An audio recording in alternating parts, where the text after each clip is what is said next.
let this be.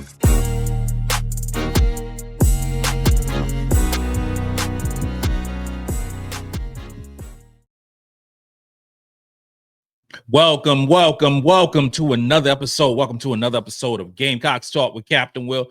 I'm your man, Captain Will. Make sure you like, make sure you share, make sure you subscribe to Gamecocks Talk with Captain Will so I continue to bring you that gospel of Gamecocks every single day.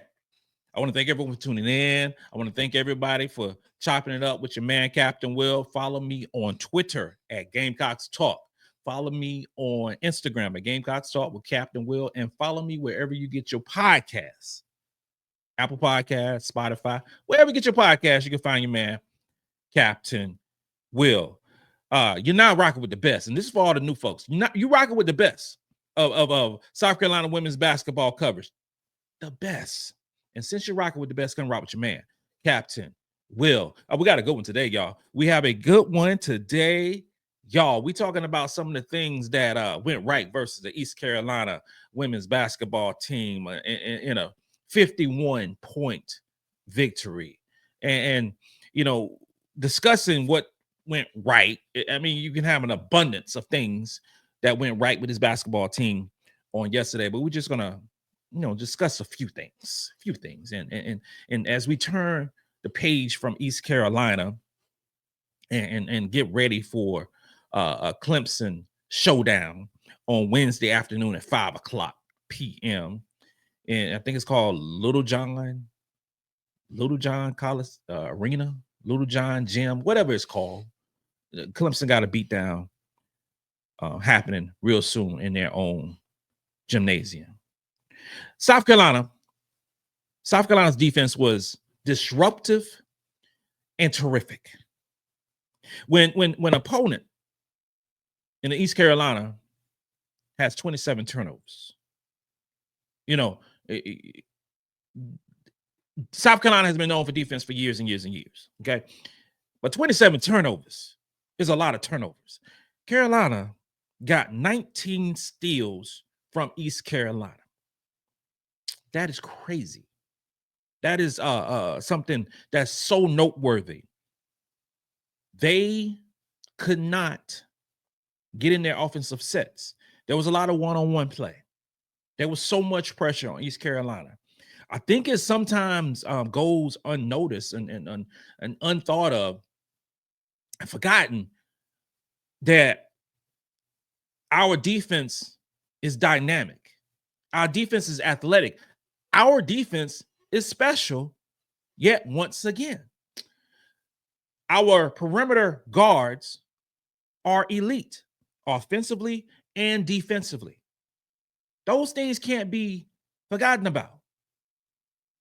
We spend so much time talking about what we are missing from last year's squad with Kamilla Cardozo. Here's the thing. We talk so much about what we missing for Kamilla Cardozo than we ever discussed about us missing Aaliyah Boston, us missing Bree Bill, us missing Letitia Amir, us missing Victoria Saxon. So many things happen, and we just, oh, snap. We lost 5 starters from that squad, and it really goes unnoticed. It really does. We put so much effort in talking about what we don't have. And literally, we are missing one player. Dominant, to say the least, her senior season. But can we rewind just 1 year? Just 1 year. And we came into the season missing 5 players drafted into the WNBA. 5. And then we come up this year and we're missing 1, and that is all the conversation that is talked about. We missed 1 player. Okay? We returned everybody else and added Joyce Edwards, added Maddy McDaniel, added Adhel Tac, added Maryam Dauda, added these wonderful players, 5-star recruits, and still added, real talk, Tahina Paopao. Because Tahina Paopao could have easily gone to the W and shooting those 3-pointers for them. But she decided to come back. Gamecock fans, I think we are a little spoiled.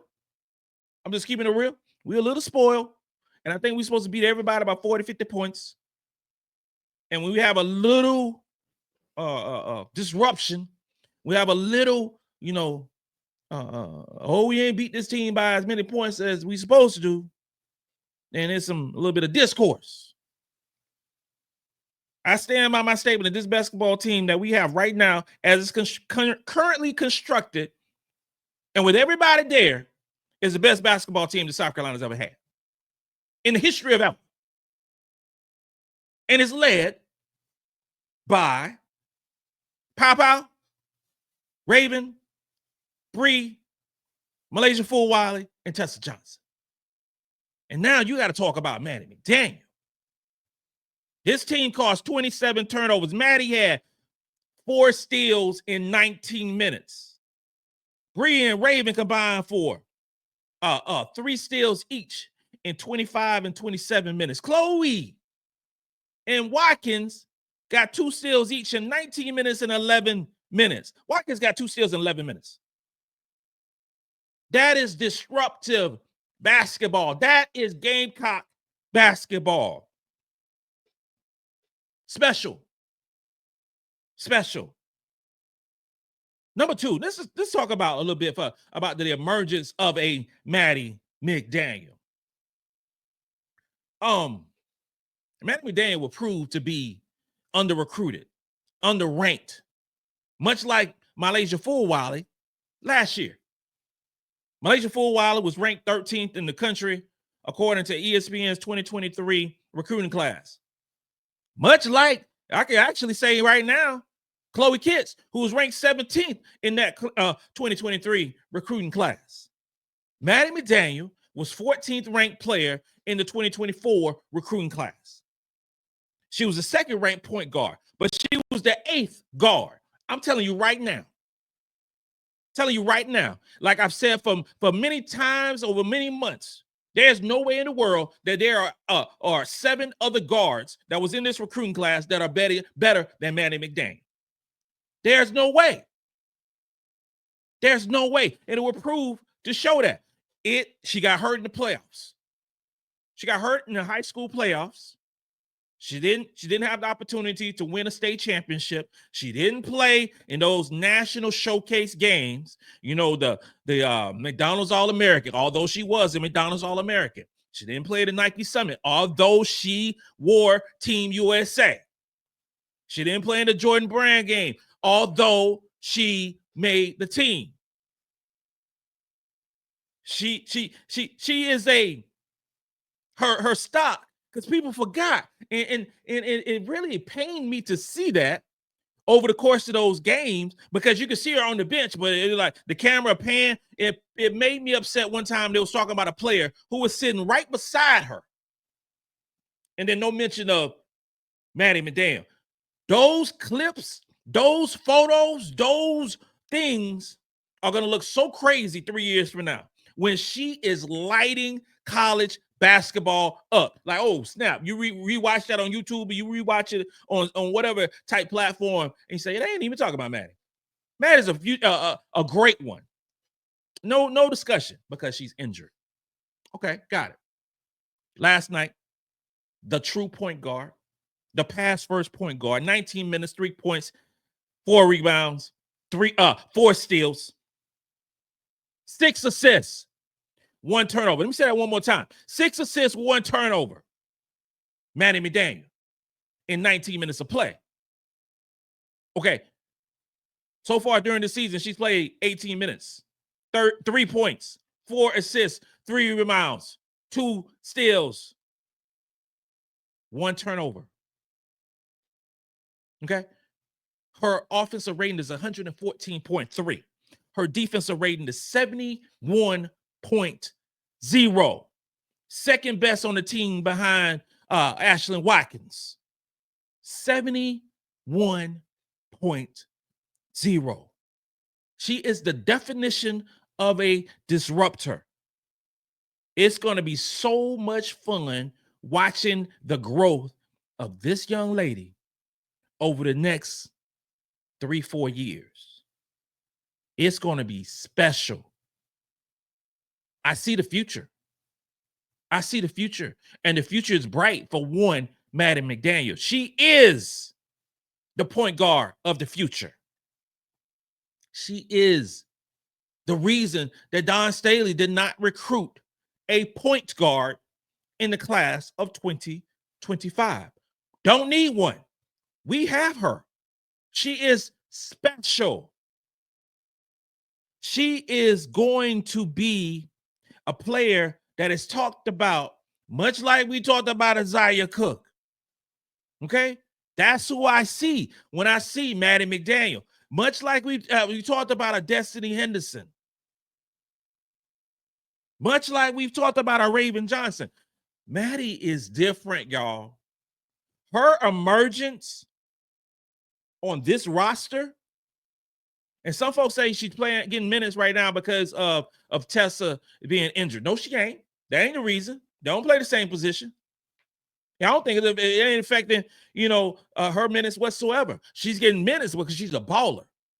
And Dawn can trust her as a point guard. When Raven or Powell gets tired, or you need to sub out, whatever the case may be, to my eyes, there ain't no drop-off when Maddie comes into the basketball game. Ain't no drop-off. And when she comes in with the second unit, okay, good luck. Good luck for opposing teams. Can't wait to see her play against Clemson. Let's keep it going. Keep it going. The third reason is Breezy and Feagin riding the ship on their early senior season. Those two players play well on yesterday. Those two players have been pressing. We've seen it there. And Breezy been pressing, Feagin been pressing, Raven been pressing, but Breezy and Feagin play well. How they supposed to play, I should say. They combined for 40 minutes of play. Okay. 20 points, 6 for 10 from the field, 2 for 4 from the 3-point line, 6 for 8 from the free throw line, 7 points, 4 assists, 4 steals, 1 turnover. That is effective. That is efficient. That is what they need to do going forward for South Carolina. Breezy hit 2 out of 4 3-pointers, and all of them look sweet, look pretty. We know Breezy can hit the 3. She shot, 39, 40% from 3 last season. You could tell she was just, and it's the pressure of that carrot that's known as the WNBA. And they want to play well because they want to play in the W. They want to showcase what they can do. They want to show why, Feagin was the number 4 ranked overall recruit in class of 2021, while Breezy was 14th ranked player in the class of 2021. They want to show those things. And Raven, number 2 ranked recruit in the class of 2021. They want to show all those things of what they can do, but they've been trying too hard I think in my mind, I'm thinking probably trying too hard not to fail and then just not playing basketball. They are amazing basketball players, and they just got to play basketball. That's what they do. And they will be fine, and they're going to be fine, and they're going to play wonderful, sensational basketball this season. But it was really nice seeing them both on the podium for the post game. It was, it just made me smile. It just made me happy. And I can't wait for Raven to to come out and ball, because the shots will fall, and she'll get back to being the player that we saw last year, shooting 35% from three and about 42% from the field goal. But for this night, Breezy and Feagin played their brand of basketball, and it's nice before we play Clemson. It's nice before we play UCLA. It's better before we play UCLA, because Clemson's going to be a beat down by a lot. But it's so great for their mental to have a really good basketball game. And then the final one is Chloe and Powell just continue to do Chloe and Powell things. I mean, come on. They are the epitome of efficiency. They're the epitome of just playing well. Just playing well. Chloe started out 0 for 4. She played 19 minutes. Started out 0 for 4 and then finished the game 5 for 6. Ended up being 5 for 10 for the game. Okay. Still shot 50% from the field. Dawn said something key in her press conference. She said that Chloe is probably number one on the scouting report now because she's their leading scorer. She's averaging 17 points per basketball game, 17.3 to be exact. So they're starting to guard her differently than in the past. Chloe is aggressive, and I just love every bit of it. And in this game, she had 14 points, 7 rebounds, and of those 7 rebounds, 4 of them was offensive. 2 steals, 0 turnovers. I highlight turnovers because nobody else does. Nobody else. Listen to the national media. Nobody talk about turnovers. Turnovers literally changed the game. Turnovers literally change the way a game is won or lost. But we never hear a player or a media person talking about turnovers. Oh, such and such had 9 assists. They had 8 turnovers. That ain't great. That ain't good. It's not. That's not. You have to mention turnovers when you talk about this basketball game because North Carolina State, what's the name? East Carolina had 27 of them. 27 turnovers. It changed the trajectory of this game. So always talk about turnovers. Always. And then Powell played like Powell does. 23 minutes, 9 points, 4 for 6 from the field. 4 assists, 2 rebounds, 0 turnovers. Powell is, I have to do the stats or to make sure, but I would say that Powell is the most efficient guard in the SEC. She's shooting 44% from the field. She's shooting 56%. Let me say that one more time. She's shooting 44% from the 3, 56% from the field. Offensive rating of 139.3. This is Tahina Powell. Consistency, 14 points per game, 4 assists, 2 rebounds, only 1 turnover. A turnover assist ratio of 4-1 through 4 basketball games. I don't know what else you want from a player who actually also defends. Defensive rating of 85.1. Chloe through 3 basketball games, 24 minutes, 17 points, 10 rebounds. Out of those 10 rebounds, 4 of them offensive rebounds. Shooting close to 60% from the field, 73% from the free throw line. Offensive rating of 138.1. Defensive rating of 71.7. Right now, Chloe Kitts is the best player on this basketball team, offensively and defensively. Chloe Kitts, right now, through 4 basketball games, is a top 3 player in the SEC. If she continues to do what she's been doing over the duration of this season, Chloe Kitts will be all SEC. That would be unbelievable for outside people, for followers of Gamecocks Talk with Captain Will. I've been talking about Chloe for a minute and how good to great this young queen is going to be. This is special. And we got Clemson on Wednesday, and we'll dive deep into that on tomorrow. But Carolina playing like we played on yesterday sets the stage for a bang-up game on Sunday against UCLA. It's going to be a tough game. And I don't like to jump over games, obviously, but I will. Because I want to. We're going to have to dive deep into UCLA. Because that game is huge. That is legitimately a championship game that we get in November. Unbelievable. But we'll talk about Clemson tomorrow. Thank everyone for watching. I appreciate all the love. Thank you. Tell someone about Gamecocks Talk with Captain Will. And remember, subscribe. It costs nothing to subscribe. Hit the subscribe button. Hit the like button. I will really appreciate it. That's it. This concludes another episode of Gamecocks Talk with Captain Will. I'm your man, Captain Will. Make sure you like, make sure you share. And like I said before, make sure you subscribe to Gamecocks Talk with Captain Will so I can continue to bring you that gospel of Gamecocks every single day. Ladies and gentlemen, boys and girls, you are now rocking with the best. And since you rocking with the best, come rock with your man, Captain Will. Let's go. Let's go.